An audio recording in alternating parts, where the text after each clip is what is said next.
Hi friends, welcome to our channel. నా పేరు సరస్వతి. మీరందరూ ఎలా ఉన్నారు? నేనైతే చాలా బాగున్నాను. ఇక ఈరోజు వీడియో స్పెషల్ ఏంటంటే మా అమ్మాయి ప్యాకింగ్ చేసుకుంటుంది. అయితే ఈ ప్యాకింగ్ చేసేప్పుడు కొన్ని చిన్న చిన్న టిప్స్ పాటిస్తే చాలా ఈజీగా ఉంటుంది. మనము వెళ్ళిన తర్వాత ఆ టిప్స్ ఏంటో చెప్తాను. ఆ వివరాలన్నీ తెలుసుకునే ముందు మన ఛానల్ని సబ్స్క్రైబ్ చేసుకోండి. ఈ వీడియో ఎక్కడ స్కిప్ చేయకుండా చూడండి. చూసి నచ్చితే లైక్ చేయండి, కుదిరితే షేర్ చేయండి. సబ్స్క్రైబ్ చేసుకోవడం అయితే అస్సలు మర్చిపోకండి. ఇక వివరాల్లోకి వెళ్తే, మనం షాపింగ్ చేయడము ఒక ఎత్తు అయితే ఇంకా ఈ లగేజ్ ప్యాక్ చేసుకోవడము ఇంకా చాలా పెద్ద టాస్క్ అని చెప్పొచ్చు. ఎందుకంటే ఎలా సర్దాలో, షాపింగ్ ఏంటి, ఏది నచ్చితే అది, ఏది కావాలనుకుంటే అది తీసుకోవడము, తెచ్చుకోవడము, ఇంట్లో పడేయడము.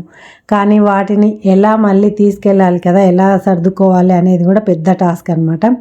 ఇంకా మా అమ్మాయి ఇలా అన్నీ దేనికి దానికి సపరేట్గా పెట్టుకుంటుంది. అన్నీ ఇంకా ఒకే దానిలో పెట్టుకుంటే కన్ఫ్యూజ్ అవుతాం కదా, ఒకటి దొరుకుతుంది ఒకటి దొరకదు. కాబట్టి ఇలా రబ్బర్ బ్యాండ్స్ అన్నీ ఒక కవర్లో, ఇంకా జ్యువెలరీ కూడా ఒక బ్యాగ్లో, అంటే మనకు అక్కడ ట్రెడిషనల్ వేర్ కూడా బాగానే యూజ్ అవుతాయి అని చెప్పారు.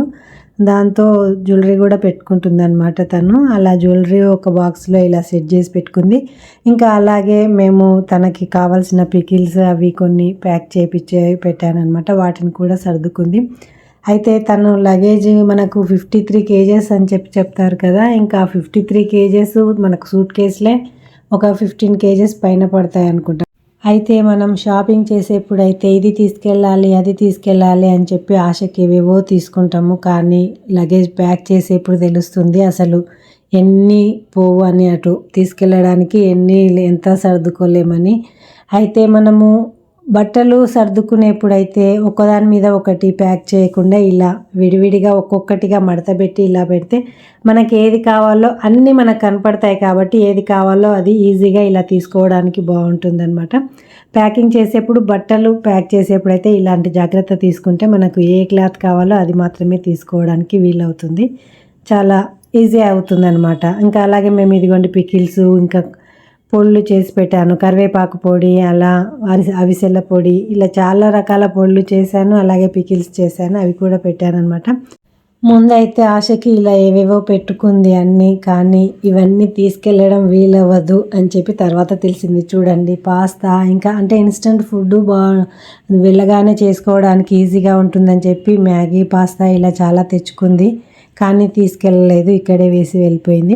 అంటే ఇలా వెయిట్ అన్నీ సర్దడము, వెయిట్ చూడడము ఎక్కువైంది అని చెప్పి మళ్ళీ కొన్ని తీసేయడము, ఇలా ఎన్నిసార్లు జరిగిందో. ఇంకా అంటే మనకి ఇంట్లో వెయిట్ చూసుకోవడానికి ఉంది కాబట్టి మనకి ఈజీ, కానీ అదే బయటికి వెళ్ళి వెయిట్ చూసుకొని తెచ్చుకోవాలి అన్నప్పుడు చాలా ఇబ్బంది అవుతుంది కదా. అలాంటి ఇబ్బంది ఫేస్ చేయకుండా ఉండడం కోసమే తను ఇది తెచ్చుకుందనమాట, వెయిట్ చూసుకోవడం కోసము. అబ్బాయి ఇలా సర్దినవే సర్దడం, వాటిలో ఒకటి తీసేయడం, మళ్ళీ ఇంకొకటి పెట్టడం, వెయిట్ తక్కువ ఉన్నది పెట్టడం, వెయిట్ ఎక్కువ ఉన్నది తీసేయడం, ఇలా మల్టీ టాస్క్ లాగా అనిపించింది నాకైతే. అసలు కొద్దిసేపు తను సర్దుకుంది, తర్వాత వాళ్ళ డాడీ, ఇలా నేను, ఒకరి తర్వాత ఒకరం ఇలా టైర్డ్ అవుతూనే ఉన్నాము ఆ సర్దడంలో, ప్యాకింగ్ చేయడంలో. ఇంకా ఇవన్నీ కూడా మళ్ళీ తీసేసింది పాపం. ముందైతే ఇవన్నీ సర్దుకుంది బట్టలు, తర్వాత ఇంకా మళ్ళీ మేము తర్వాత పంపినాము.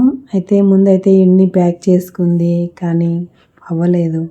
చూడండి ఎన్ని క్లాత్స్ తీసేసిందో. ఇంకా ఈ పికిల్స్ కూడా కొన్ని తీసింది. నువ్వులు, అవిసె గింజల పొడి చేశాను. అలాగే దాల్ పౌడర్, అంటే సాంబార్ పొడి కోసం అని చెప్పి ఈజీగా ఉంటుంది కదా అని చెప్పి నేను అవి కూడా పొడి చేసి ఉంచాను. అది తీసుకెళ్ళలేదు. Mango pickle తీసుకెళ్ళలేదు. ఇంకా అలా చాలా తీసేసింది. ఆ తర్వాత మళ్ళీ వాళ్ళ అక్క కొన్ని తీసుకొచ్చింది, కొన్ని ఐటమ్స్ తనకి పంపించడం కోసము. అలా వాటిని కూడా సర్దాలని చెప్పి మళ్ళీ ప్యాకింగ్ మళ్ళీ స్టార్ట్ చేసిండ్రు ఇద్దరు అక్క చెల్లెలు కూర్చొని. ఇంకా ఆ రోజు నైట్, మార్నింగ్ వెళ్తుందనగా ఆ రోజు నైట్ ఇంకా వాళ్ళ అక్క సర్దిందనమాట ఇలా ప్యాకింగ్. అయితే మనకు 53 kgs వరకే అలా ఉంటుంది కదా. ఒక సూట్ కేసులో 23, ఒక సూట్ కేసులో 23, ఇంకా క్యాబిన్ బ్యాగ్లో వచ్చేసి 7 kgs అని చెప్పిండ్రు.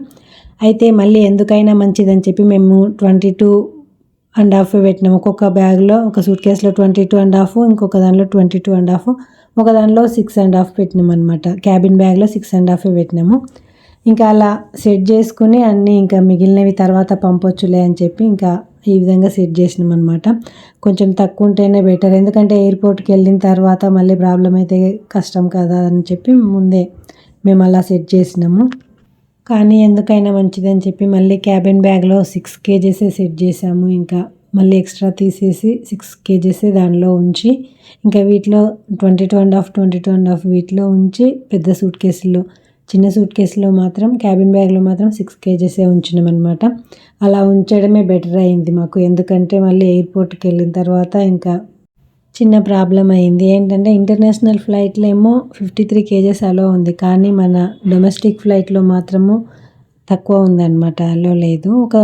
ఒక సూట్ కేసులో 700 గ్రామ్స్ ఎక్స్ట్రా ఉందని చెప్పి తీయించారు. అది తీసి ఇంకా క్యాబిన్ బ్యాగ్లో ఎలాగో తక్కువ ఉంది కదా అని చెప్పి క్యాబిన్ బ్యాగ్లో సర్దుకుంది. ఒక ఫ్రాక్ తీసి 700 గ్రామ్స్ వెయిట్ది. ఇంకా అంటే మనము క్యాబిన్ బ్యాగ్లో ముందే తక్కువ సర్దుకున్నాం కాబట్టి కొంచెం ఇంకా బెటర్ అయిందనమాట. రిటర్న్ తీసుకురాకుండా అలా సర్దుకొని వెళ్ళిపోవడానికి వీలైంది.